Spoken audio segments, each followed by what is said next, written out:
Eh bien, bonsoir. La séance d'aujourd'hui tourne autour d'une question, le principe de précaution au concret. À quoi cela ressemble-t-il? Dans les séances précédentes, nous avons vu des éléments de doctrine, nous avons vu en quoi consistaient certains problèmes du point de vue de la perception, de la représentation des risques. Nous avons vu l'historique autour du thème de la nouveauté, de ce qu'on appelle les nouveaux risques. Aujourd'hui, il s'agit de retomber un peu, je dirais, sur le sol à la fois de la gestion administrative, des procédures d'expertise, de la répartition des rôles entre les citoyens, les consommateurs, les experts, les membres de l'administration, autour de la mise en œuvre de ce principe de précaution. Il y a d'abord peut-être, de mon point de vue, un paradoxe. Le principe de précaution a été inventé pour traiter de risques le plus souvent fortement différés dans le champ de l'environnement. Et on pense au changement climatique, on pense à la biodiversité, on pense à des thématiques de ce genre. Et dans ce domaine-là, on a en fait beaucoup de mal à avancer dans la mise en œuvre du principe de précaution. C'est le problème de l'action internationale. Le protocole de Kyoto, par exemple, toujours pas ratifié, après, je dirais, une quinzaine d'années d'efforts de négociation internationale autour de cette thématique. En revanche, le principe de précaution a été très vite mobilisé, en tout cas dans le discours, dans des domaines pour lesquels il n'avait pas été conçu a priori. Ce sont les situations de crise sanitaire qui ont imposé, par la force des choses, aux responsables politiques, administratifs, à la prise en compte par le système juridique, cette idée que dans le domaine de la sécurité sanitaire, de la santé publique, là aussi, il fallait recourir au principe de précaution. Alors, est-ce que c'est le même concept qu'on peut utiliser pour des grandes questions environnementales comme le climat et pour gérer une crise comme la crise de la vache folle? C'est un peu la question que je vous propose comme fil rouge pour cette séance d'aujourd'hui. Alors, deux intervenants, comme à l'habitude. Christian Babuzio est un haut fonctionnaire, si je peux me permettre cette expression, qui a eu des responsabilités éminentes à la Direction générale de la concurrence, de la consommation et de la répression des fraudes, avant de présider pendant 3 ans le Conseil national de l'alimentation. Et ce Conseil national de l'alimentation, il l'a animé en y voyant cette sorte de deuxième cercle d'expertise que le rapport Koulski-Vinet avait proposé d'organiser, c'est-à-dire une expertise à base plus socio-professionnelle que strictement scientifique. Il est maintenant à la Cour des comptes, mais je ne crois pas qu'il ait complètement oublié ce qu'il a fait auparavant. Bernard Chevassus a lui aussi eu plusieurs rôles dans sa vie.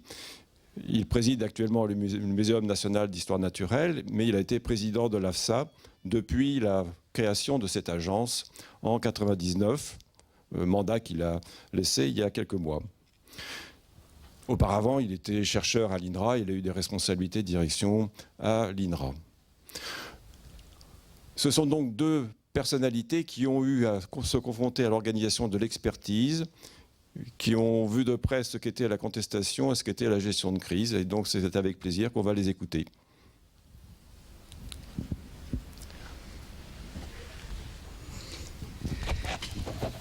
Je crois que vous avez prévu que j'intervienne en premier.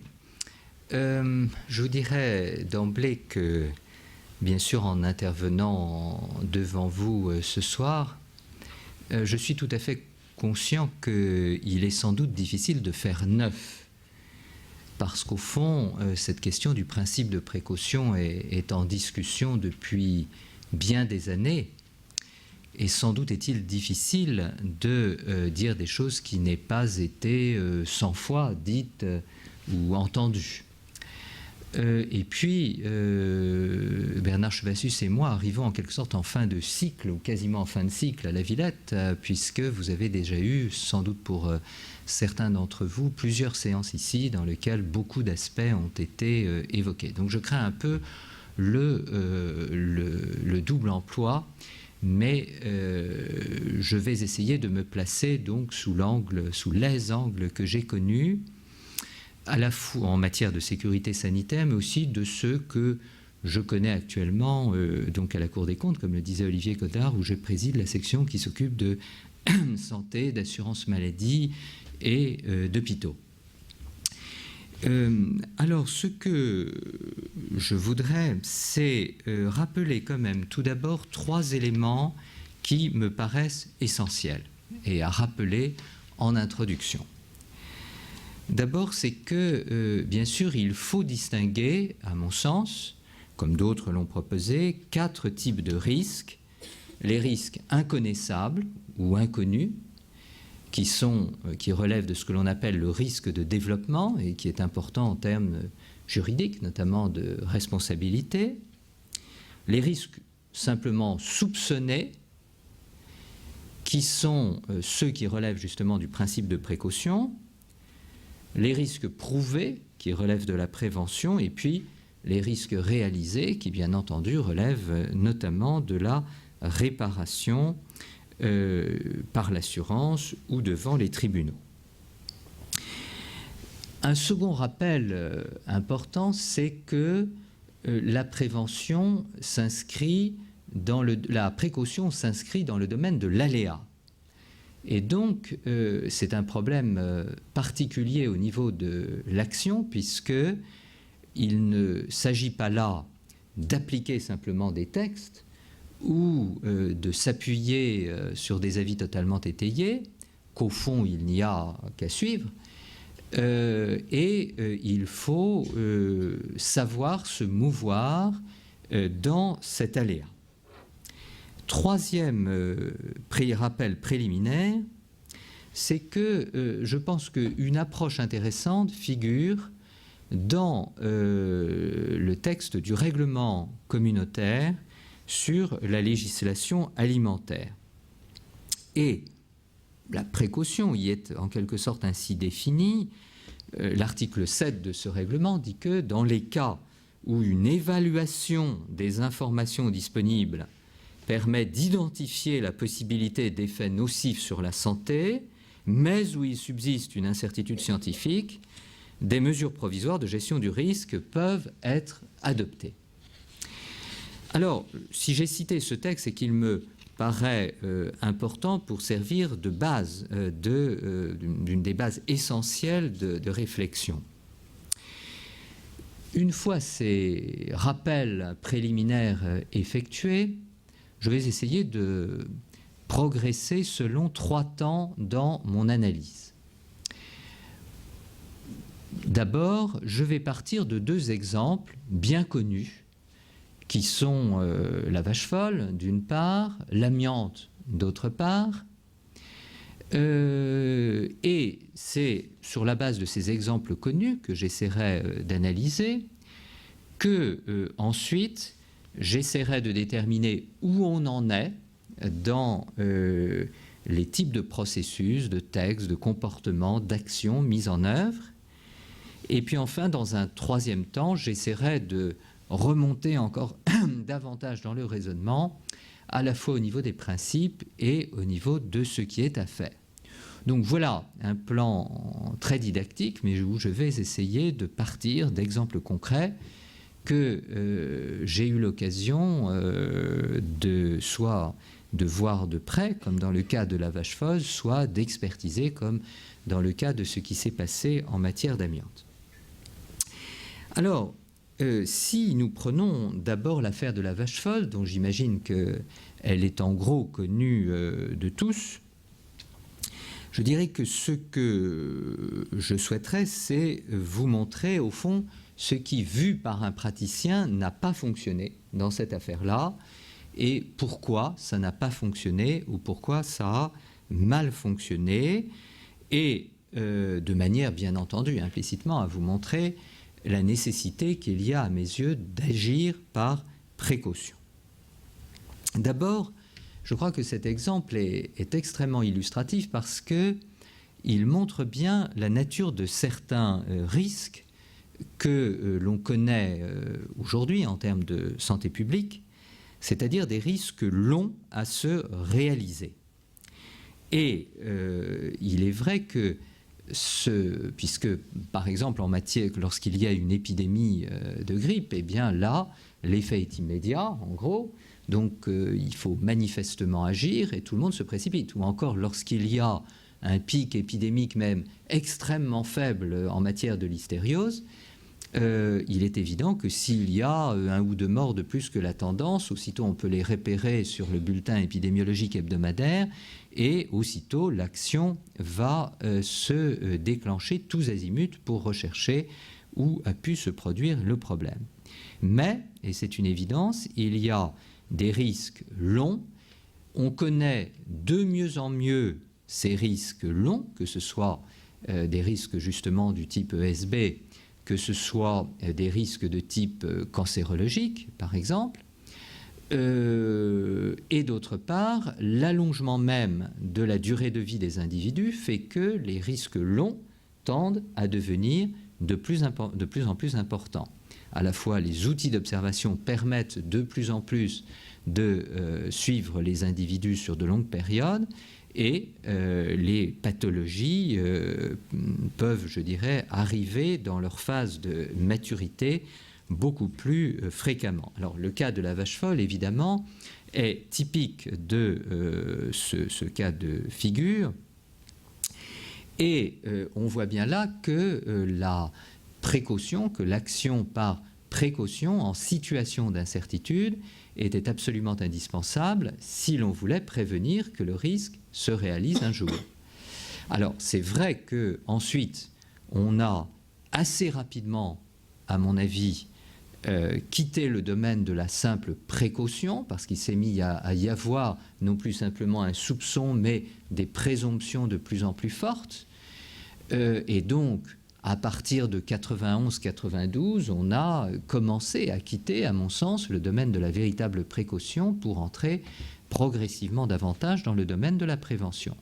Mais c'est vrai qu'il y a eu au moins une période, pour partie, même jusqu'à beaucoup plus récemment, parce que ce n'est que peu à peu qu'a été découvert un ensemble plus complet de risques, mais ceci, bien sûr, relevait du principe de précaution. Alors, de cette affaire de la vache folle, je déduis outre ce que je viens de dire, divers autres éléments importants. Premièrement, je crois que les pouvoirs publics ne peuvent pas tout savoir et on s'est aperçu à l'occasion de l'affaire de la vache folle que l'évolution des modes de production, l'évolution des circuits de distribution, l'évolution de la circulation des produits dans le monde était si compliquée qu'il était exclu que des administrations, si bien équipées soient-elles,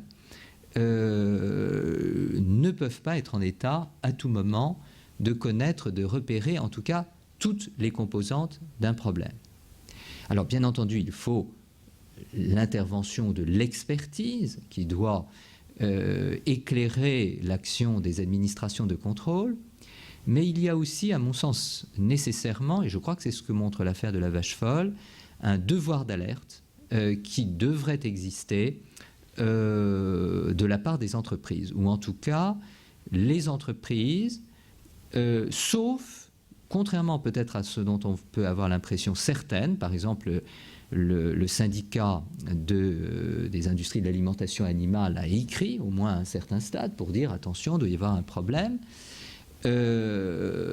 Mais c'est vrai que seules les entreprises pouvaient être raisonnablement avisées de la transformation d'un certain nombre de modes de production, notamment des farines animales, et d'un certain nombre de modes de circulation des produits à travers le monde.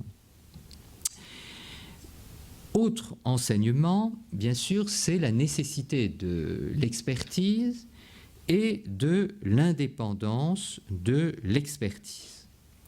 Alors, ce que montre le cas de la vache folle, c'est que, au fond, bien sûr, il n'existait pas à proprement parler à cette époque d'instance d'expertise suffisante dans ce domaine-là et dans bien d'autres.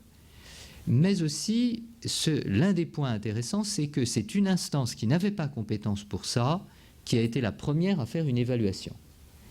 C'est-à-dire que c'est une commission qui s'appelait la CEDAP, la commission d'études des denrées pour l'alimentation particulière, qui s'occupe notamment des compléments alimentaires, des produits diététiques et en l'espèce des aliments pour enfants. C'est la première à avoir fait une évaluation. Il faut bien le dire, elle a été saisie par la Direction générale de la concurrence de la consommation et de la répression des fraudes. Mais l'une des choses les plus importantes, c'est que c'était une instance qui avait une espèce de compétence marginale.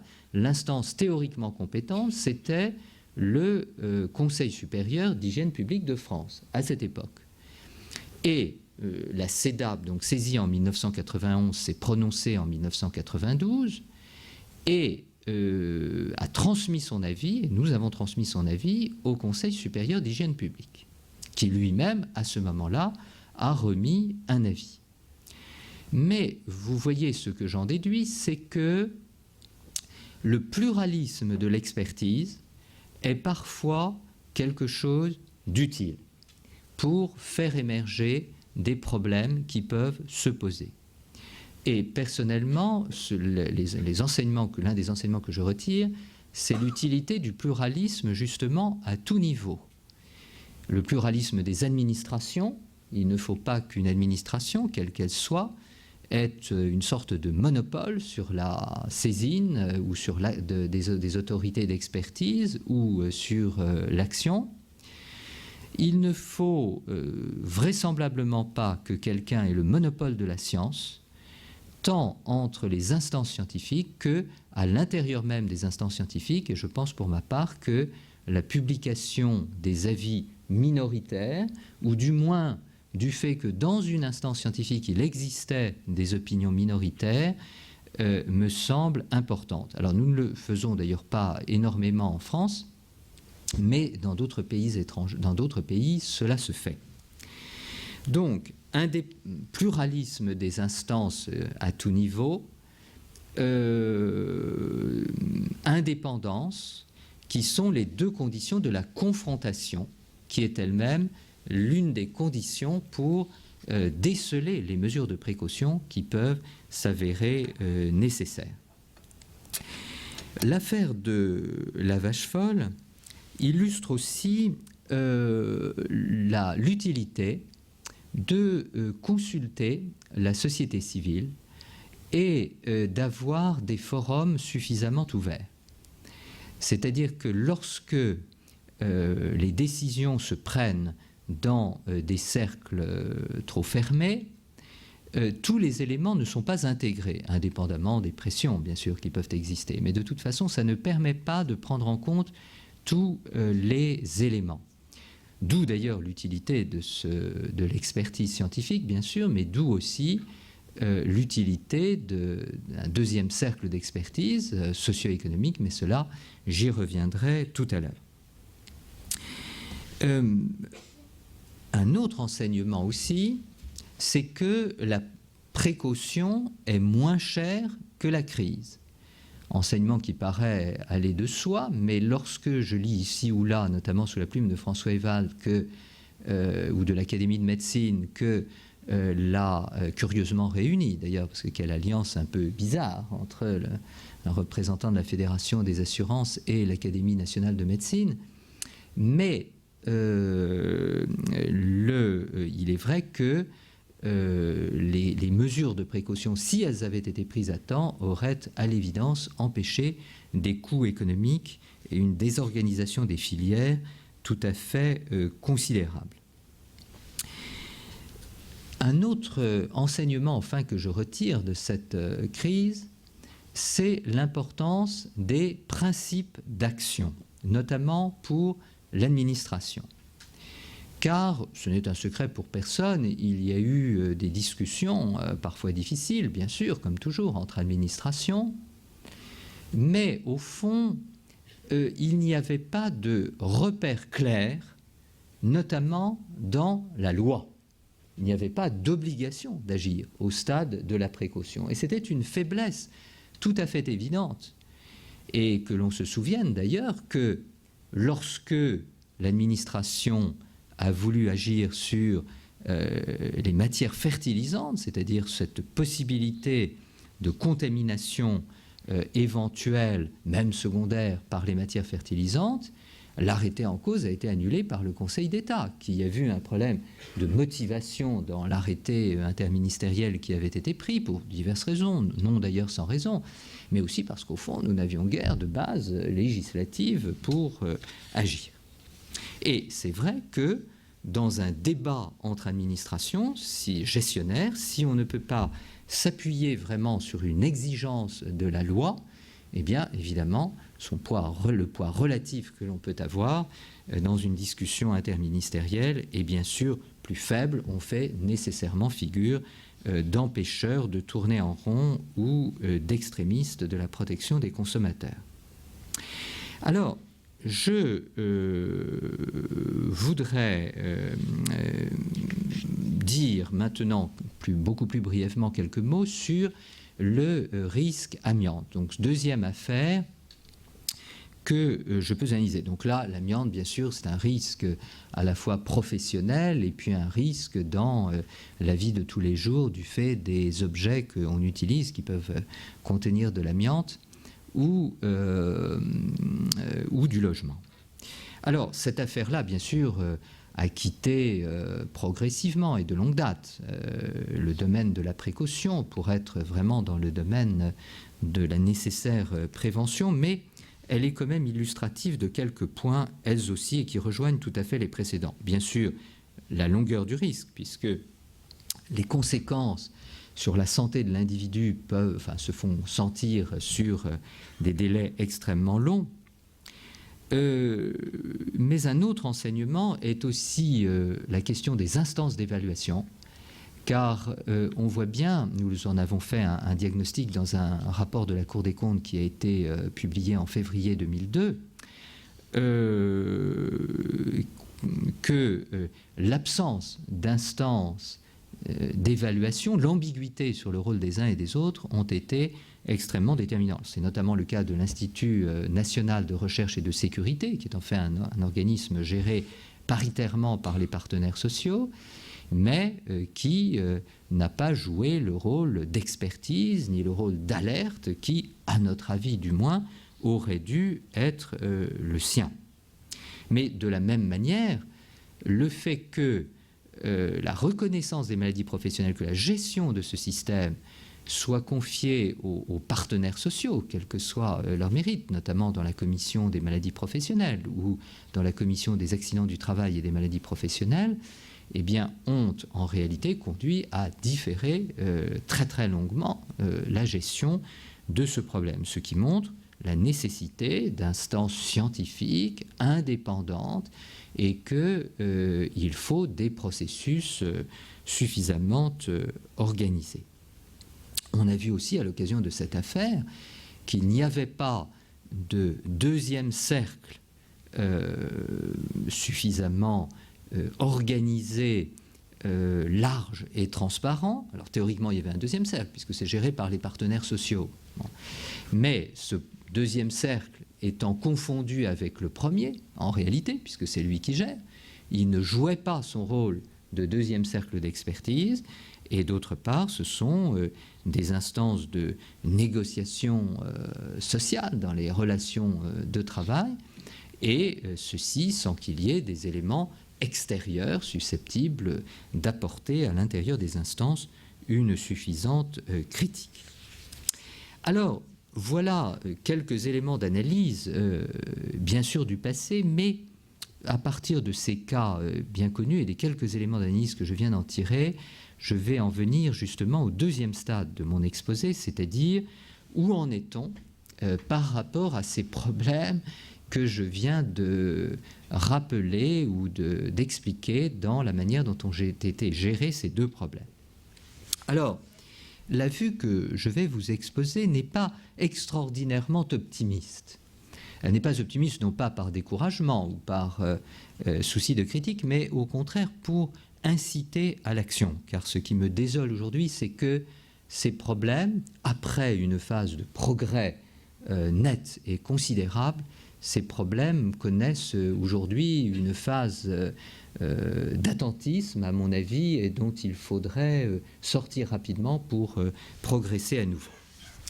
Alors d'abord, dans les textes, eh bien là, sans doute un certain nombre d'entre vous savent-ils bien ces choses-là, mais sans doute savez-vous qu'il y a l'accord sur dit SPS, c'est-à-dire sur les produits, sur les problèmes phytosanitaires et sanitaires. Et dans cet accord international de 1994, il est déjà reconnu que les États membres peuvent, même en l'absence de preuves, s'ils ont des éléments suffisamment concordants, prendre un certain nombre de mesures. Et puis, il y a le règlement européen plus récent, je vous rappelais tout à l'heure en introduction les termes, et c'est un élément positif que l'existence de ce règlement. De la même manière, il y a d'ailleurs dans ce règlement l'amorce d'un devoir d'alerte de la part des entreprises. Donc il y a des éléments intéressants. Mais en même temps, on voit bien l'insuffisance et l'ambiguïté, parce que ce règlement dit que dans le cas où il y a donc où une évaluation permet, enfin la définition que je vous donnais tout à l'heure, dans ce cas-là, les États membres peuvent prendre des mesures. Et on voit là qu'on laisse un espèce d'arbitraire aux États. Hein. Alors, bien entendu, au niveau d'un texte communautaire, ça peut se comprendre, parce que le règlement communautaire a pour objet d'autoriser la prise de mesures par des États sans qu'on doive considérer qu'il y a infraction aux règles de libre circulation des produits et de libre concurrence. Mais on voit bien là l'ambiguïté, que ce soit dans l'accord SPS ou dans le règlement européen, c'est une faculté qui est ouverte. Donc, le fait de mettre en œuvre effectivement demeure soumis à l'arbitraire, à la liberté, mais peut-être aussi à l'arbitraire des États, et en tout cas, il n'y a pas de guide, de repère d'utilisation.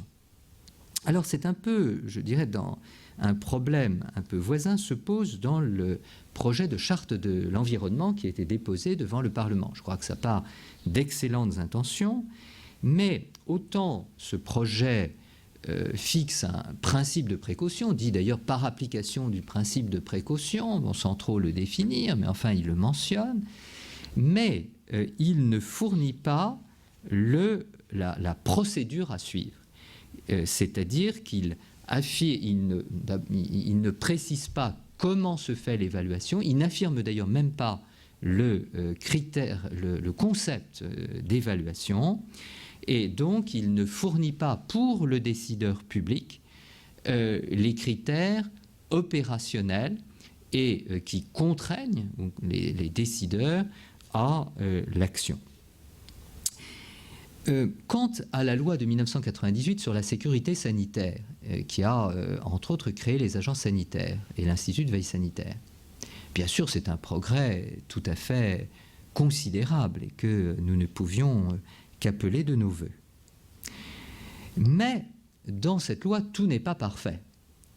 Et notamment, on ne voit pas bien quels sont les principes d'action. C'est-à-dire qu'on a fait de la mécanique, on crée des agences, des organismes, on dit qui peut les agir, qui peut les saisir, comment elles sont constituées, mais on ne fixe pas les principes en vertu desquels les administrations et subsidiairement les agences doivent agir.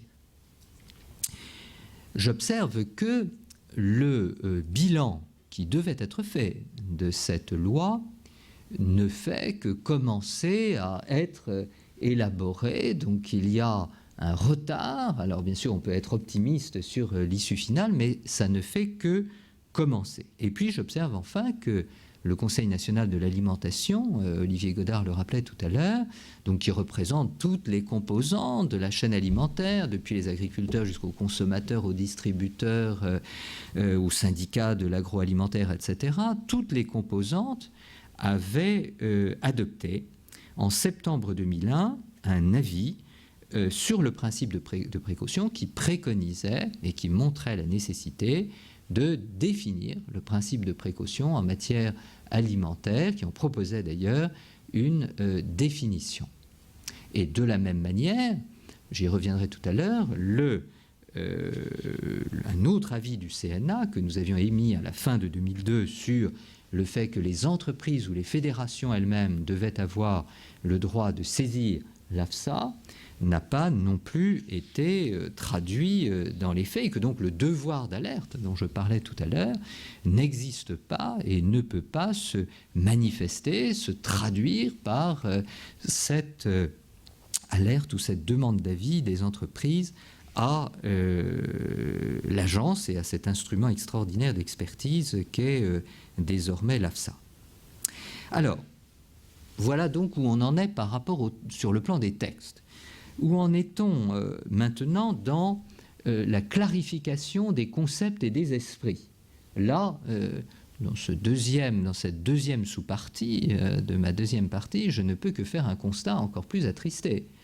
Car il est clair qu'il y a une extrême confusion dans l'usage des termes, vraisemblablement une certaine confusion persistante dans beaucoup d'esprits, et ceci, justement, est la conséquence de ce que je viens de dire, c'est-à-dire le fait que le principe n'est pas affiché, n'est pas écrit, et que donc on se demande si c'est le concept qui a été posé en matière d'environnement, qui doit être repris dans d'autres domaines, ou bien si c'est d'autres concepts. Et puis, et de ce fait même, que rien n'est écrit, eh bien, le concept continue à être manié un peu à tort et à travers, notamment pour justifier, au fond, quand on a, paradoxalement, comme le disait Olivier Godard, quand on a mauvaise conscience, c'est-à-dire quand on n'a pas agi à temps, on essaie de dire, de montrer qu'on réagit vite et fort en disant qu'on met en œuvre le principe de précaution, alors qu'en fait, on met en œuvre simplement un bon vieux mécanisme de prévention. Où en est-on sur le plan de l'expertise et de l'évaluation? Eh bien, bien sûr, ce sujet ne se confond pas avec celui du principe de précaution, c'est beaucoup plus large, mais c'est tout à fait déterminant pour l'application du principe de précaution. Ce système existe en grande partie en matière alimentaire grâce à l'agence, mais il présente quand même un certain nombre de trous. D'abord, et la Cour des comptes l'a observé, nous venons d'écrire à ce sujet aux différents ministères, tous les organismes, toutes les commissions d'évaluation, par exemple la commission des toxiques, n'a pas été intégrée dans l'AFSA.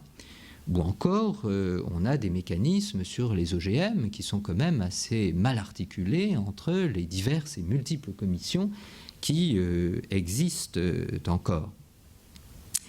Et puis, il n'y a pas de droit, et c'est paradoxal pour les entreprises, de saisir l'agence pour bénéficier de cette expertise. Mais dans d'autres domaines, le problème est encore plus fort. En matière environnementale, par exemple, il est sûr que l'AFSE, telle qu'elle a été mise en place, n'a que le nom d'agence et un certain nombre d'attributs, mais loin d'avoir tous les attributs d'une agence, que d'ailleurs on ne s'est pas réinterrogé sur l'articulation entre la Commission de la sécurité des consommateurs, par exemple, et l'AFSE, qu'il y a des problèmes d'articulation entre l'AFSE et l'AFSA, par exemple, ou d'autres, ou l'INRS que j'évoquais tout à l'heure. Tout ceci n'a pas été réglé. Puis dans le domaine des risques professionnels que j'évoquais tout à l'heure, eh bien, il n'y a pas d'instance d'expertise et le trou demeure total ou quasiment total en ce domaine, quels que soient les efforts, mais avec des moyens limités de l'Institut de veille sanitaire.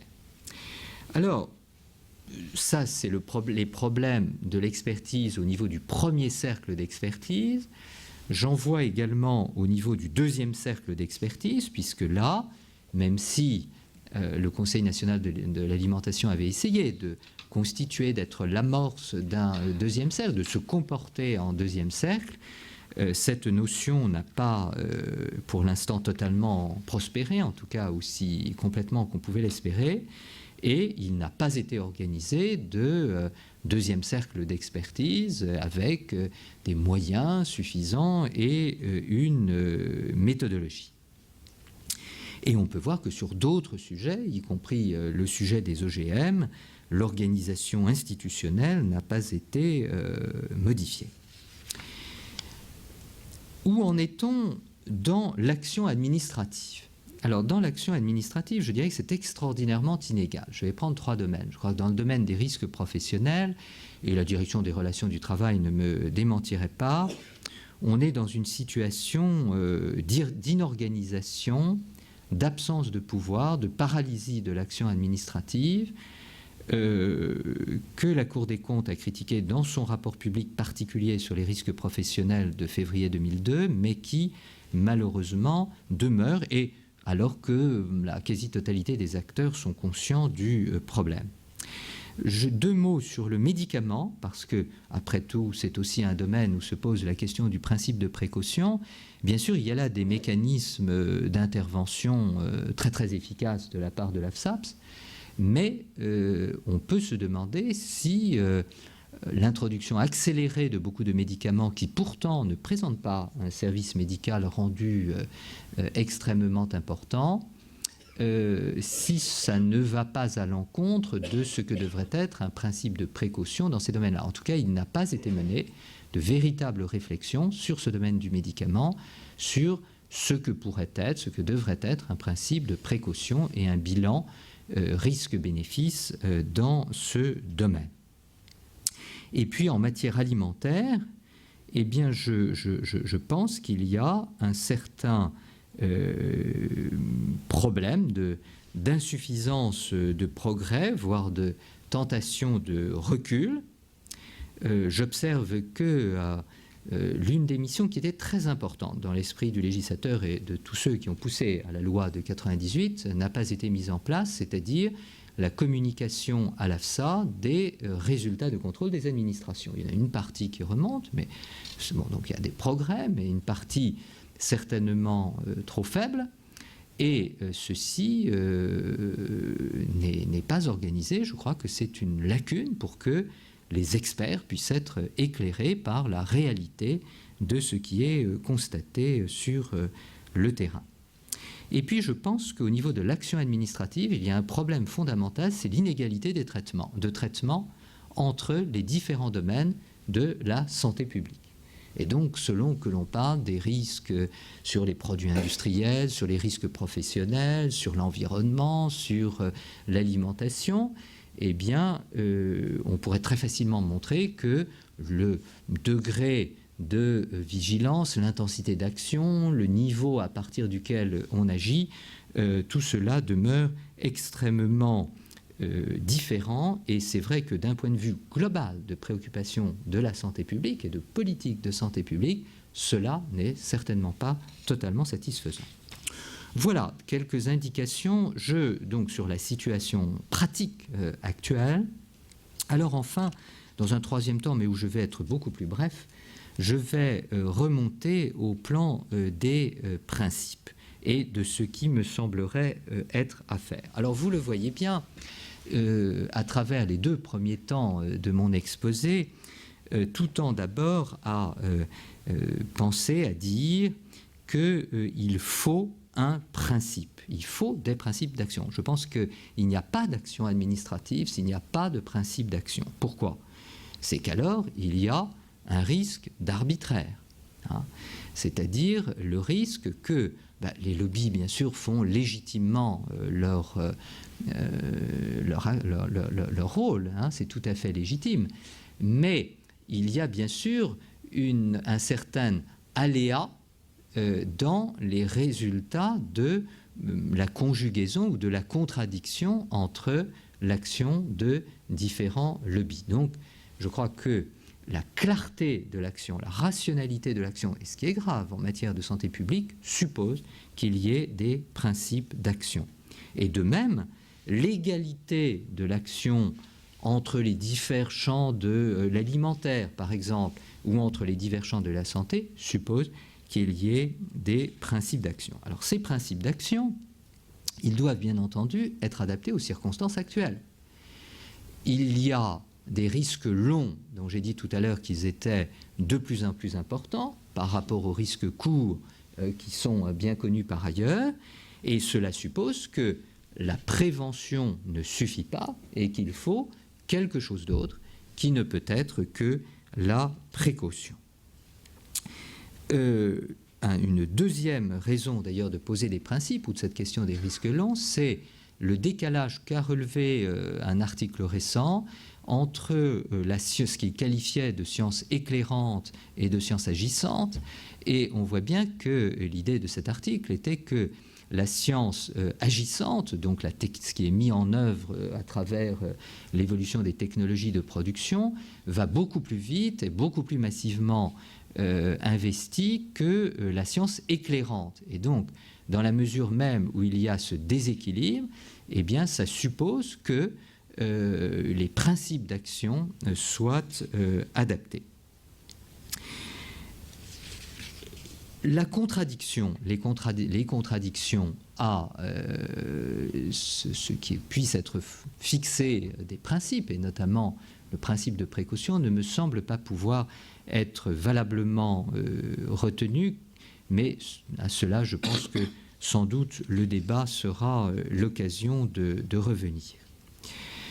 Bien sûr, certains disent que le principe de précaution, par le fait même qu'il essaie de parler de l'incertitude, de situation d'incertitude, peut se prêter à l'arbitraire, mais quoi de plus arbitraire que l'absence même de principe. Alors, quant à ces principes d'action, et notamment du principe de précaution, eh bien, il ne faut pas que ce soit seulement des principes déclaratoires ou déclamatoires. Il faut que ce soit un principe ou des principes opératoires. Et je crois que c'est bien le problème auquel on s'est heurté dans des crises précédentes, même quand des gens disaient on va s'inspirer du principe de précaution, manquait la définition, mais manquait aussi le mode opératoire.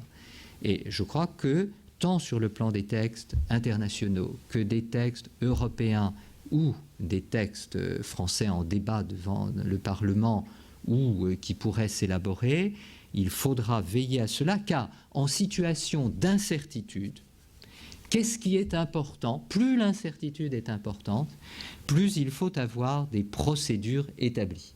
C'est-à-dire que soit prévue la nécessité d'une évaluation corrélée et intrinsèque au principe de précaution, et de même les modalités générales selon lesquelles doit se dérouler cette évaluation.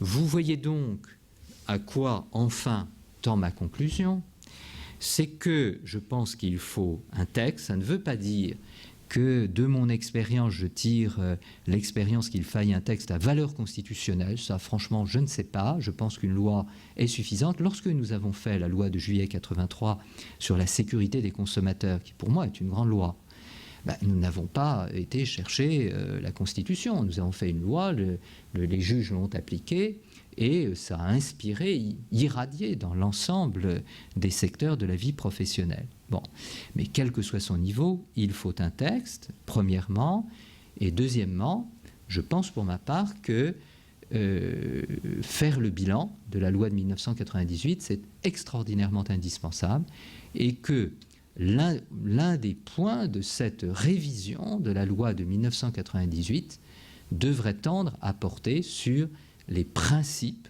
de l'action, de manière à éviter les extrêmes difficultés d'action que nous avons rencontrées dans le passé sur les affaires que je vous ai retracées dans la première partie de mon exposé.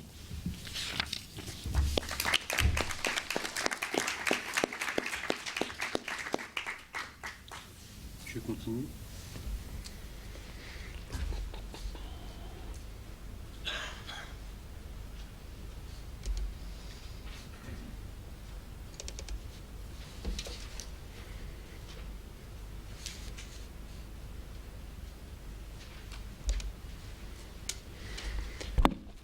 Bien, eh bien, merci de cette... Oh, pardon, ça commence mal. Merci de cette invitation à vous parler à mon tour de la précaution.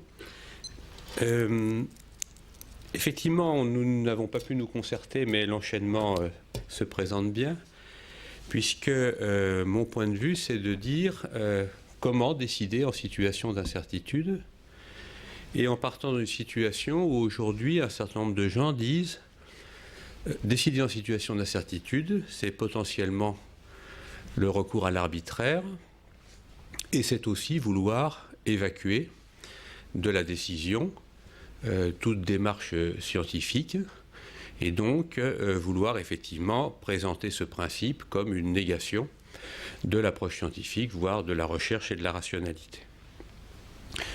Là aussi, en simple préambule, je dirais que l'arbitraire n'a pas attendu le principe de précaution et que, hélas, il lui survivra vraisemblablement. Donc je ne pense pas qu'il ait besoin de cette béquille. Mais ce que je voudrais montrer, c'est en quoi, justement, par rapport à cette question difficile, comment décider en situation d'incertitude, eh bien, on peut proposer à un décideur soucieux de décider au mieux des éléments de décision, des éléments de démarche qui certes ne lui disent pas ce qu'il doit décider, mais en tout cas lui permettre de documenter sa décision. Alors vous savez qu'il y a de nombreuses définitions de ce principe, dont j'ai seulement résumé sur cet écran deux choses. La constatation qui l'a amené, à savoir que la certitude est une bonne chose, mais qu'elle arrive souvent trop tard.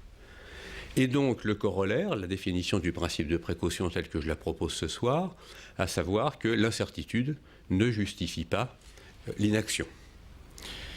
Et ça veut dire que face à ces deux affirmations, le décideur va d'emblée, comme ça a été dit, demander des précisions sur l'incertitude, laquelle, de quoi s'agit-il, et puis si l'inaction ne peut pas se justifier, quelle action ? Pour préciser ce point, eh bien, lorsqu'un décideur se retrouve confronté à cette impérieuse nécessité d'agir, il va d'emblée envisager une gamme de décisions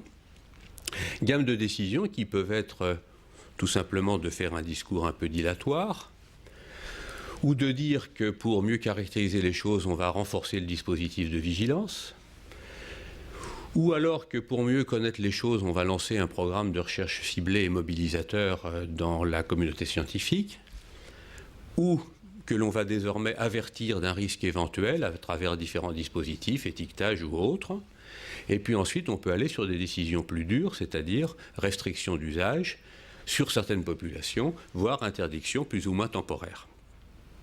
Et donc l'enjeu pour l'évaluation du risque, c'est de dire, pourrait-on, en face de cette gradation des décisions, depuis des mesures relativement légères jusqu'à des décisions lourdes, eh bien proposer une sorte d'échelle d'évaluation des risques qui permettrait effectivement de baliser cette échelle de décision et de modalités de gestion. Et c'est donc ce que je voudrais vous proposer ce soir, c'est-à-dire une démarche dans laquelle on va essayer d'examiner comment on peut caractériser les différentes disons, dimensions. Les caractériser, nous le verrons, par des variables qui sont plutôt des variables que j'appellerais semi-quantitatives, c'est-à-dire on va se positionner plutôt sur des degrés de type peu élevé, moyen, élevé, et pas du tout sur des chiffres très précis. Donc des variables semi-quantitatives pour définir un peu mieux de quel impact potentiel parle-t-on et de quelle incertitude parle-t-on. Donc ça sera mes deux premières parties. Et puis à partir de ces définitions des variables, eh bien, on esquissera ce que pourrait être une méthodologie d'aide à la décision. Alors ces variables semi-quantitatives, elles sont assez simples. Dans le cadre des impacts, je vous en propose trois que je vais détailler. La première, ça sera la sévérité de l'impact, et je vais le détailler un peu. La seconde, ça sera son acceptabilité, je crois que vous en avez déjà un petit peu parlé dans ce séminaire. Et puis la troisième, ça sera la question du coût d'une décision différée, c'est-à-dire les questions d'irréversibilité.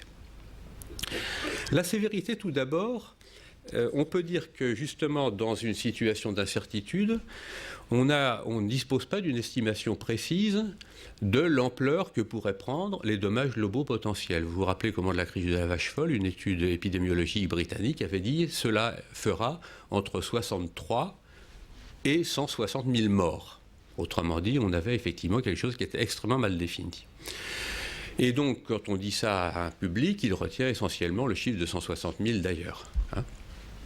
Par contre, ce qu'on peut faire, c'est déjà regarder qu'est-ce que c'est que le dommage individuel, c'est-à-dire de quoi l'individu sera affecté. Est-ce qu'il s'agira d'une morbidité, c'est-à-dire un trouble mais qui n'a pas de conséquences fortes, ou est-ce qu'il y aura des mortalités vraisemblables ? Par exemple, la distinction entre est-ce que des résidus de pesticides supposés modifier la fertilité masculine, bon, j'ai le plus grand respect pour la fertilité masculine, mais on peut considérer que ce n'est quand même pas péril en la demeure, c'est différent effectivement d'un cas de SB pour lequel on dit le dommage individuel sera un décès possible d'une maladie de type Creutzfeldt-Jakob. Deuxième chose qu'on peut regarder, c'est est-ce qu'il s'agit de morts statistiques ou de morts individualisées. Qu'est-ce que j'appelle des morts statistiques ? C'est des morts qui sont évaluées par une corrélation en disant, compte tenu de l'étude épidémiologique, eh bien, le fait de ne pas supprimer tel facteur de risque va créer, on en a parlé beaucoup pendant la canicule, une surmortalité. Une surmortalité, ça veut dire qu'on dit statistiquement que la quantité de morts va augmenter, mais vous n'aurez jamais un certificat de décès qui dira « cette personne, à l'évidence, fait partie de la surmortalité ».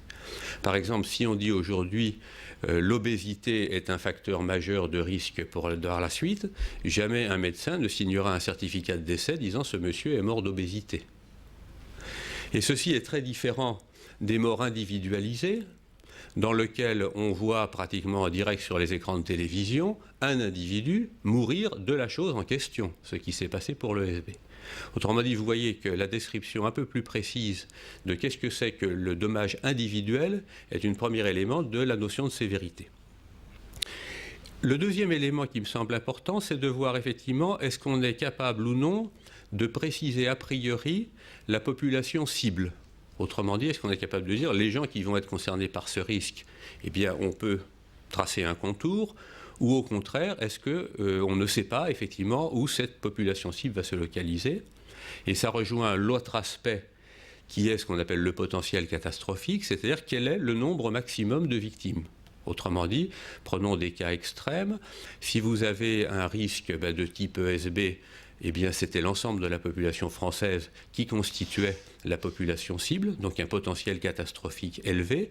Si par contre vous dites qu'il y a une incertitude sur la fiabilité des boîtes de vitesse des voitures de telle marque, eh bien vous savez que seule la population cible, c'est ceux qui ont cette voiture.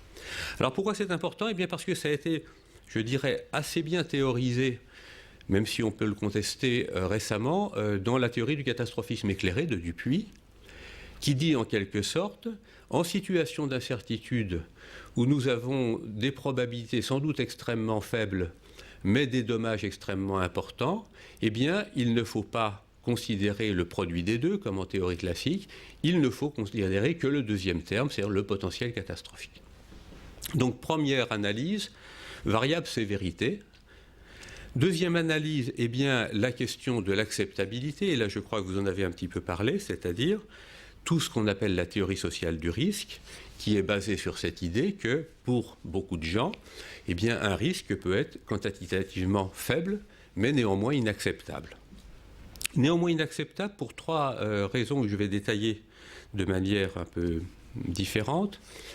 La première, c'est effectivement le fait que les gens ne recourent pas volontiers à l'approche quantitative. Et je vous donne sur cet exemple une enquête qui a été faite en Grande-Bretagne, dans laquelle on a demandé à des citoyens de qualifier les risques en disant est-ce que vous les considérez comme très importants pour vous et tout à fait acceptables ou non.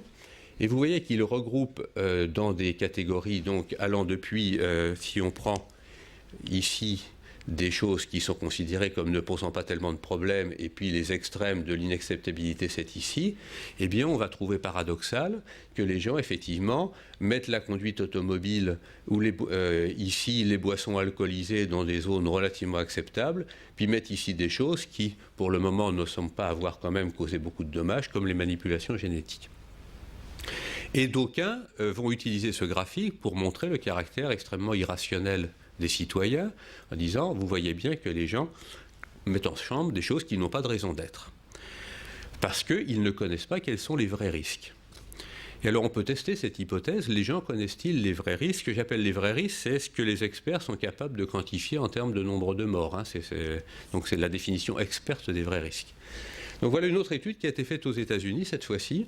On a demandé à des citoyens ordinaires, à votre avis, donc il y avait une trentaine de risques qui sont, disons, représentés par ces petits carrés.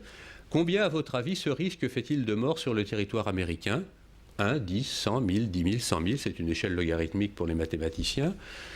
Et puis, on savait quelles étaient les statistiques. Autrement dit, on dispose d'une estimation des citoyens, ce que j'appelle l'estimation profane, et d'une estimation par les experts, c'est-à-dire on sait combien ça fait de morts. Et on a la surprise de constater que les citoyens, grosso modo, savent bien à peu près combien ça fait de morts, puisque, en termes mathématiques, on a un coefficient de corrélation qui est à l'ordre de 80%. Autrement dit, il y a une connaissance empirique de la morbidité et de la mortalité. Ce qui veut dire que ce qu'on a vu précédemment, le fait que les risques ne sont pas classés suivant cette échelle, veut dire que les gens, pour classer les risques, utilisent une autre échelle, c'est une démonstration évidente, et donc on va pouvoir s'intéresser à cette échelle. Alors, cette échelle, donc je l'ai dit, ça je vais passer. Tout d'abord, elle est basée sur le fait que les citoyens se méfient des échelles quantitatives, les remplace par une échelle qualitative, je vais le détailler, et puis je passerai rapidement sur le fait que les citoyens peut-être n'évaluent pas les risques, mais peut-être autre chose. Alors, vous le savez sans doute, la théorie du risque, c'est quand même une dérivée lointaine de la théorie des jeux. Autrement dit, c'est une version inversée d'une théorie qui a été faite pour gagner de l'argent, développée en particulier par Pascal à travers toute une modélisation mathématique. Et donc, à chaque fois, on a tendance à utiliser la théorie des jeux qui est basée sur des répétitions et des jeux simples du genre cartes, billes et compagnie. Pourquoi ça ne marche pas ? Eh bien, un certain nombre d'éléments que je voudrais vous proposer. La première réticence, c'est que les gens ont l'impression quand même qu'ils ne constituent pas des répétitions. Autrement dit, qu'une population, ce n'est pas un sac de billes, et qu'une probabilité moyenne ne s'applique à aucun d'entre eux. Autrement dit, ils ont quand même l'impression que l'énoncé d'une probabilité moyenne, eh bien, fait que si on dit il y a un mort sur 1 million, tout le monde se sent le mort en question en disant c'est toujours sur moi que ça tombe. Donc ne considère pas que cette estimation moyenne les concerne. La deuxième, c'est qu'il y a de nombreuses études de psychologie expérimentale qui montrent que face à la nécessité d'évaluer une probabilité, dès que la question est un peu compliquée, le citoyen se trompe et le sait. Je prends un exemple qui est classique. Si dans une salle de plus de 40 personnes, vous pariez que 2 personnes fêteront leur anniversaire le même jour, vous déclenchez un certain scepticisme. Vous faites ensuite le pointage, vous êtes à peu près sûr de gagner et ça peut se démontrer. Autrement dit, il y a 98% de chances que 2 personnes dans une salle de plus de 40 soient nées le même jour. Et donc, ça veut dire que les gens se disent, oui, mais évaluer les probabilités, moi, je ne sais pas comment ils font, je suis relativement prudent. Troisième chose qui a été également bien montrée en termes de psychologie expérimentale, c'est justement que les gens ne considèrent pas de manière homogène le risque et l'enjeu, c'est-à-dire que lorsqu'ils ont affaire à un enjeu faible, ils vont raisonner en théorie des jeux, et dès que l'enjeu va augmenter, ils vont se démarquer pour tomber dans ce qu'à l'extrême on a appelé le catastrophisme éclairé, c'est-à-dire si l'enjeu en termes de perte devient considérable, quel que soit l'enjeu en termes de gain, je refuse de jouer. Autrement dit, peu à peu, le comportement du citoyen se disjoint de l'approche d'une théorie des jeux qui était basée sur des gains ou des pertes faibles. Et puis la dernière chose qui justifie cette inquiétude, c'est que, en termes très technocratiques, eh bien, on utilise les citoyens d'une certaine manière pour répéter dans l'espace ce qu'on ne répète pas dans le temps. Je m'explique. En théorie des jeux, on vous dit si vous jouez de manière répétitive en faisant tel pari, vous finirez par avoir plus d'une chance sur 2 de gagner. Mais c'est vous qui répétez. Mais lorsqu'il s'agit de traiter des situations où on ne joue qu'une fois, c'est-à-dire dont l'enjeu est une mortalité, on dit dans ce cas-là, la répétition c'est fait par les différents citoyens d'une population. Autrement dit, on permute le temps et l'espace, on dit chaque individu ne répétera pas, mais c'est pas grave, ce sont d'autres qui répéteront. Et les gens disent, mais d'une certaine manière, ça revient à mutualiser le risque sur une population dont je ne me sens pas forcément solidaire. Autrement dit, c'est un peu comme si on disait de nationaliser toutes les compagnies d'assurance pour avoir une seule compagnie nationale d'assurance. Or, vous savez qu'aujourd'hui, et sans doute pour longtemps, les motards s'assurent avec les motards, les instituteurs avec les instituteurs, les commerçants avec les commerçants, parce qu'ils considèrent que c'est une sous-population dans laquelle ils se sentent conjoints et solidaires. Et effectivement, si vous proposez à un instituteur de s'assurer avec un commerçant, par exemple, je ne pense pas qu'on pourrait facilement fusionner la Maïf et la Massif, pour ne prendre qu'un exemple. Autrement dit, les gens disent, mais le fait de nous prendre comme des répétitions, eh bien, c'est une mutualisation forcée et nous ne l'acceptons pas. Donc voici pour la réticence par rapport à la quantification et à l'approche probabiliste. Par quoi remplace-t-on ça? Eh bien, c'est effectivement par ce qu'on appelle les qualités du risque, et je pense que vous en avez entendu parler. Ça consiste effectivement à poser des questions et à obtenir des réponses sur comment le risque se présente-t-il par rapport à un certain nombre d'attributs. Alors il y en a de nombreux, mais j'en ai mis quelques-uns sur ce tableau, qui me semblent les plus importants. Le premier, il est bien connu, c'est est-ce que j'ai affaire à un risque que je prendrais ou est-ce que j'ai affaire à un risque que je subirais? Et cette distinction peut très bien concerner un risque que les experts considèrent comme étant le même. Si on prend l'exemple des téléphones mobiles et des antennes de téléphones du même nom, dans les deux cas, on parle d'ondes électromagnétiques. Et un certain nombre de gens commencent à dire il y a peut-être un problème sur les téléphones, mais celui des antennes est un faux problème. Le problème, c'est que le téléphone, c'est un risque volontaire. Vous décidez de prendre votre téléphone. L'antenne au-dessus de vos chers bambins dans une école maternelle, c'est quelque chose que vous subissez. Et donc, il va y avoir une inversion du discours par rapport à ça. Deuxième chose qui me semble important, est-ce qu'on a affaire à un risque perceptible ? Ce que j'appelle un risque perceptible, c'est un risque que la biologie et son évolution depuis longtemps ont permis à l'homme de percevoir à travers ses organes des sens. Autrement dit, est-ce que c'est un risque qui se voit? Est-ce que c'est un risque qui se sent? Est-ce que c'est un risque indolore? Est-ce que c'est un risque qui se palpe? Est-ce que c'est un risque qui s'entend? Or, de plus en plus, eh bien, on remplace ce qu'on appelle des risques modernes, eh bien, on a tendance à mettre en place des risques qui sont imperceptibles. Un rayon gamma, c'est imperceptible, une onde électromagnétique, ça l'est tout autant, un prion, ça ne se goûte pas, un résidu de pesticide tout autant. Autrement dit, de plus en plus, on ne sait pas percevoir le risque, et les gens ont tendance à dire, ce risque imperceptible, eh bien, ne me semble pas acceptable. Les effets différés, Christian Babuzio en a parlé, effectivement, lorsque on dit aux gens, ce risque, vous n'aurez pas la réponse immédiatement, mais peut-être que dans 10 ans, 15 ans, 20 ans, vous verrez le résultat, et que éventuellement votre descendance sera le témoin de ce risque, les gens ont tendance à dire, ça c'est un risque que je n'accepte pas. Et puis le dernier élément, c'est effectivement ce qu'on appelle l'équité du risque, c'est-à-dire est-ce que les gens qui vont prendre le risque seront ceux qui auront en même temps les bénéfices éventuels, ou est-ce qu'il y a une dissociation entre ceux qui vont éventuellement avoir les bénéfices et ceux qui vont supporter le risque.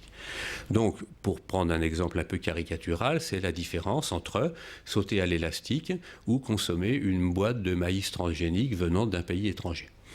Dans un cas, on a clairement la même personne qui prend et qui subit le risque. Dans l'autre cas, on a une dissociation entre le lieu où se font les bénéfices et le lieu où le risque éventuellement va sévir. Et à partir de là, eh bien, on rend extrêmement logique et rationnelle l'approche du citoyen. Alors, je ne le détaillerai pas, mais je me suis livré à ce petit tableau sur comment on peut regarder à partir de là l'alimentation classique, alors un peu idéalisée, grand-mère qui faisait ses conserves classiques, hein, et puis les nouveaux risques alimentaires. Et vous trouvez effectivement que tous les experts vous diront que la situation de droite est bien meilleure que celle de gauche, c'est-à-dire que les risques modernes sont quantitativement très inférieurs dans le domaine alimentaire, alors qu'effectivement, ils ont tout faux pour le citoyen parce qu'ils basculent à chaque fois de la catégorie du risque acceptable à la catégorie du risque qui ne l'est pas. Donc voilà sur cette deuxième variable, c'est-à-dire la notion d'acceptabilité. Je passe sur la troisième, qui est le fait que les gens, lorsqu'ils expriment une réticence, n'expriment pas forcément une perception du risque, parce que ça nous emmènerait un petit peu loin. Et j'en viens à ma troisième variable d'impact, qui est l'irréversibilité. Alors, ce que j'ai mis ici, c'est effectivement un graphe très théorique, c'est-à-dire comment pourrait se dérouler un scénario de mise en place progressive d'impact, donc ça peut être un nombre de morts en cours du temps, etc. Donc on dit voilà comment pourrait évoluer le phénomène. Et le décideur va se poser la question, si je décide à un moment donné, comment ça va évoluer? Donc deux possibilités, je décide à un moment donné ou je décide plus tard. Et là on voit arriver deux situations. une situation qui sera considérée comme plutôt bonne pour le décideur, c'est-à-dire qu'à tout moment de la prise de décision, l'impact va diminuer et va diminuer à peu près de la même manière. Autrement dit, ça veut dire qu'il est dans une situation de bonne réversibilité et qu'en plus, il peut prendre la décision, disons, au moment où il l'estimera opportun. Puis vous avez des situations que j'ai mis en orange, dans lesquelles vous voyez que le plus le temps passe, le plus la réversibilité diminue, c'est-à-dire le plus l'impact sera long à maîtriser. Bon. Autrement dit, on peut voir, par exemple, dans des situations du type OGM, du type ESB et autres, se poser la question, si je décide maintenant, qu'est-ce que je vais avoir comme effet? Si j'attends, est-ce que je pourrais maîtriser? Et en particulier, lorsque on sait que les effets vont être différés sur 10, 20 ou 30 ans, on est assez souvent dans des situations du type orange. Donc voilà pour la question de la caractérisation des impacts avec ces 3 variables qui permettent, vous voyez, de faire un peu avancer la décision. Quant à l'incertitude, eh bien, certains de ces paramètres, vous les connaissez. Le premier, c'est la plausibilité, je vais y revenir. Et les 2 autres sont des choses un peu différentes qui ont trait, effectivement, à la question de la recherche et de l'observation. Plausibilité, eh bien, ça a été introduit notamment par le rapport Kourielski-Vinet. La question est de dire... On ne parle pas de probabilité puisque la probabilité, c'est quelque chose sur lequel on ne doute pas que l'événement puisse advenir, on s'interroge seulement sur sa fréquence. Autrement dit, quand on lance un dé, tout le monde dit que le 6 peut tomber, mais on s'interroge seulement sur la probabilité qu'il tombe. La plausibilité, c'est un événement dont on doute même de l'existence, c'est-à-dire est-ce que cet événement peut se produire ou non. Comment effectivement quantifier cette plausibilité? Eh bien, je vous propose cette petite démarche. Ce qu'on peut demander à des experts, et généralement ils peuvent fournir cette information, c'est grand 1, peut-on évaluer avec des méthodes bibliométriques et autres la quantité globale d'informations dont on dispose sur ce sujet? Vous avez des sujets qui font l'objet d'innombrables rapports, études, publications et autres. Vous en avez d'autres dans lesquels on ne sait pas grand-chose. Prenons un exemple, 2 exemples extrêmes. La mémoire de l'eau, il y a eu une publication, elle est toujours contestée, enfin 2 pour être précis.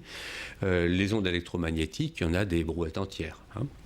Et puis, deuxième chose qu'on peut regarder, c'est effectivement quel est le degré de consensus entre les experts. Autrement dit, alors là, j'ai mis effectivement la situation bénie où il y a beaucoup d'informations et où tout le monde est d'accord. Venons-en à ce que j'appelle le consensus entre experts. Alors, je ne vais pas tout balayer, mais on peut dire que quand on analyse de manière un peu objective pourquoi les experts ne sont pas d'accord, eh bien, vous allez avoir une gradation qui va aller depuis une situation dans laquelle on va contester même la validité des données utilisées. Je prends un exemple très classique en alimentation. Toute la littérature concernant l'alimentation en minéraux et la disponibilité, par exemple, du fer dans les légumes, eh bien, on dit aujourd'hui ces données ne valent rien parce qu'on ne savait pas mesurer la partie assimilable, c'est-à-dire la biodisponibilité. Donc, toute la littérature autour de Popeye et les épinards est à mettre à la poubelle parce qu'effectivement, elle ne renseigne pas du tout sur ce qu'était la biodisponibilité du fer dans les légumes. Donc là, on conteste même la base. Et puis à l'autre bout, je passe tout de suite, on est dans des débats du genre, tout le monde est d'accord en fait que le phénomène existe, mais il est connu de manière excessivement imprécise. C'est le cas par exemple du consensus qui se forme aujourd'hui sur le réchauffement climatique, mais on dit encore, est-ce que ça sera 1 demi-degré, 1 degré, 3 degrés, etc.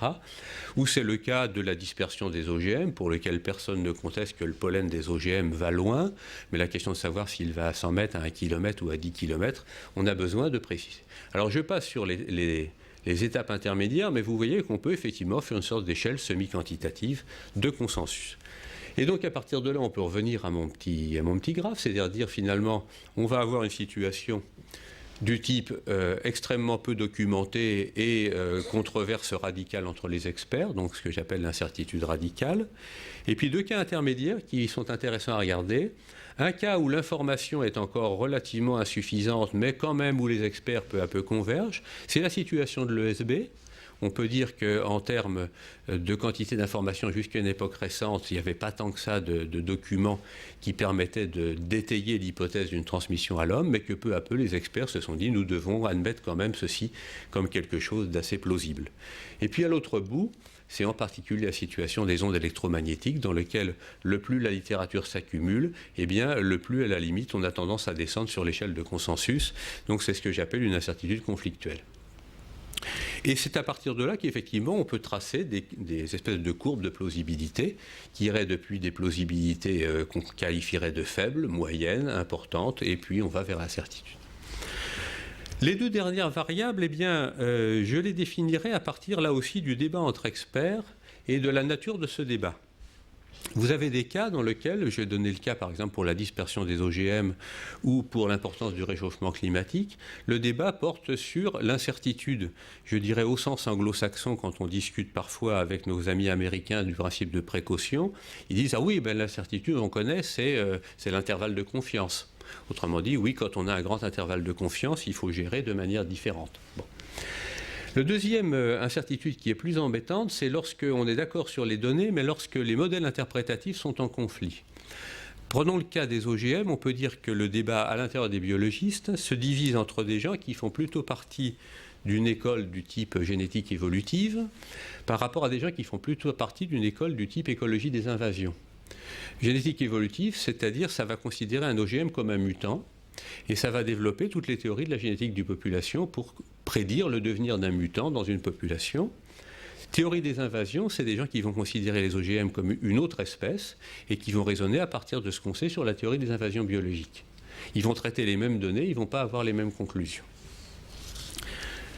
On peut avoir aussi des cas dans lesquels il y a un débat parce qu'on dit mais la prédictibilité du système est extrêmement faible et donc il apparaît très difficile de prédire qu'est-ce qui pourra se passer dans un système réel. Et puis on peut avoir aussi des cas où on peut dire qu'on peut presque démontrer le non-déterminisme du comportement du système. Je ne donnerai pas d'exemple ici. Pourquoi je donne ces 4 cas? Parce que dans les 2 premiers, eh bien, on peut raisonnablement dire que le système est réductible, c'est-à-dire qu'un effort de recherche approprié va permettre de faire avancer dans ce domaine d'évaluation des paramètres ou de choix des modèles. Quand je dis qu'il peut permettre de faire avancer, si vous vous rappelez mon graphe sur la plausibilité, ça veut dire que sur l'axe des X, c'est-à-dire la quantité d'informations, on va progresser. Ce n'est pas sûr que l'on va progresser sur l'axe du consensus. Tout ce qu'on sait, c'est qu'on va se déplacer dans l'espace de plausibilité, mais pas forcément pour aller vers une plausibilité plus forte, ce qui veut dire que la réductibilité, c'est aussi la réfutabilité, c'est-à-dire la possibilité de dire que finalement, ce risque qu'on avait pressenti n'est finalement peut-être pas présent. Par contre, dans les cas plus complexes, il faut parfois admettre qu'un effort de recherche ciblé et sur un temps modéré ne va pas faire avancer tellement les choses. Et là, on se pose la question de l'observabilité, c'est-à-dire en quoi une vigilance accrue pour détecter, par exemple, le potentiel allergénique des OGM, pour détecter les présomptions de maladie de Creutzfeldt-Jakob dans la population, en quoi, effectivement, le phénomène est-il observable. J'en viens donc maintenant à comment utiliser cela, c'est-à-dire comment combiner ces 6 variables, on pourrait en mettre d'autres, mais j'en ai pris 6, et à partir de là, envisager une démarche de décision. Alors, je les ai représentés à nouveau. Nous retrouvons ici un axe qui va séparer ce que j'ai appelé l'évaluation de la sévérité et puis l'évaluation de l'acceptabilité du risque. Un autre axe qui va parler de la réductibilité, c'est en quoi un effort de recherche approprié peut-il être adéquat ou non. La plausibilité, nous venons d'en parler. Et puis, nous avons ici l'autre axe qui est l'irréversibilité et puis l'observabilité. Vous voyez, j'ai mis en haut 3 variables qui ont tendance, que j'ai mis en vert, c'est-à-dire qui ont tendance à amoindrir le risque, d'une certaine manière. C'est un risque qui apparaît réductible, acceptable, observable, d'a priori plus de meilleure qualité qu'un risque qui va être en bas. Et puis en bas, c'est au contraire des variables qui vont être plutôt majorantes par rapport à la prise de décision.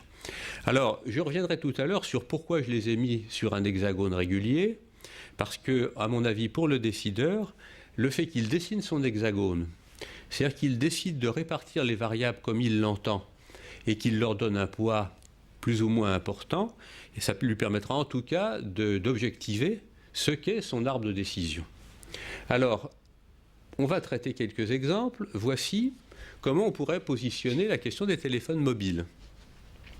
Le téléphone mobile, acceptabilité bonne, parce que les gens perçoivent des bénéfices, ils seraient bien embêtés de devoir s'en passer. Réductibilité moyenne. Y a-t-il un risque ou pas? Un effort de recherche compte tenu de toute la difficulté qu'on a sur les ondes électromagnétiques en général, réductibilité moyenne. Observabilité faible. Si on voit une recrudescence de cancer, comment retrouver, même avec un bon système d'épidémiosurveillance, la part des téléphones mobiles par rapport à tous les autres facteurs carcinogènes? Plausibilité, je l'ai mis moyenne, on peut en discuter, mais vous voyez que je l'ai mis à peu près à moitié sur l'axe. Sévérité, on ne sait pas trop. Et irréversibilité bonne, c'est-à-dire qu'à partir du moment où on décide d'arrêter, eh bien on peut, enfin sinon ça ne serait pas très populaire, mais on peut à tout moment décider qu'on interdit la vente des téléphones mobiles. Et donc par rapport à ça, eh bien, on peut dire quel est le poids, c'est-à-dire quel est un peu le barycentre de cette figure géométrique. On peut dire si on met une aiguille, où est-ce que ce sera le point d'équilibre, et on trouve un point à peu près là. Et donc on dit voilà un exemple dans lequel le fait de ne pas trop se presser n'est pas complètement scandaleux. Deux autres exemples, l'allergie des OGM. L'allergie des OGM, là on a une figure qui est assez différente. L'acceptabilité est extrêmement mauvaise, surtout quand on dit que ça pourrait être sur des enfants, etc. Donc mauvaise acceptabilité. Observabilité catastrophique. Système d'épidémiosurveillance pour l'allergie, et pour trouver un signal OGM dans la meule de foin de toutes les allergies, très, très mauvais. Plausibilité, bon, je l'ai mis moyenne, on pourra en discuter aussi. Sévérité, alors là aussi c'est important, c'est-à-dire qu'il n'y aura peut-être pas grand monde d'atteint, mais une allergie sévère, c'est pour un individu quelque chose qui peut être très sévère. Autrement dit, le potentiel, l'impact individuel va être relativement fort. Irréversibilité, pas très bonne parce que, enfin je l'ai mis, disons, on peut dire à partir du moment où on interdira l'aliment qu'on pourra à peu près maîtriser les choses, donc je l'ai mis quand même pas trop mauvaise. Et vous voyez que là, bon, même théorie, on a tendance quand même à pencher plutôt sur une variable d'action. Et maintenant, je regarde le même OGM dans son impact écologique, je ne détaille pas, on pourra y revenir. Là, on montre au contraire qu'on est plutôt, disons, sur le barycentre. Et puis, je termine sur la figure ESB, qui là est emblématique de l'impératif d'agir, c'est-à-dire qu'on avait une situation d'acceptabilité extrêmement mauvaise, une sévérité tant individuelle que collective tout à fait importante, une observabilité court terme qui était moyenne parce qu'effectivement il y avait des effets différés, la plausibilité a commencé à dériver vers des valeurs relativement fortes, et l'irréversibilité est extrêmement mauvaise puisqu'on savait que si on tardait trop, eh bien on allait effectivement avoir un impact potentiel très fort. Et donc vous voyez qu'à partir de là, on a tendance au contraire à dire là on a une situation d'incertitude qui oblige à agir.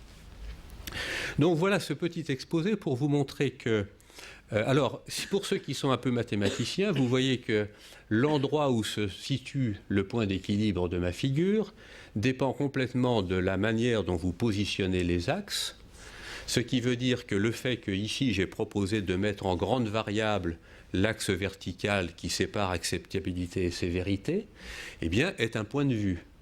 Mais après tout, un politique, ça a un point de vue. Donc on pourra tracer ainsi l'hexagone du démagogue, l'hexagone du technocrate, l'hexagone de ce que vous voulez, mais on pourra visualiser. Et le fait que quelqu'un dise « moi finalement, je rabats pratiquement à l'horizontale la réductibilité, donc je la pondère très peu, et donc je fais un hexagone non régulier », on peut essayer peu à peu de visualiser et de répondre notamment à une question que vous posiez, qui est d'avoir une certaine stabilité, donc une certaine équité, dans l'analyse des risques aussi variés que le risque des ondes électromagnétiques, de l'ESB ou des OGM.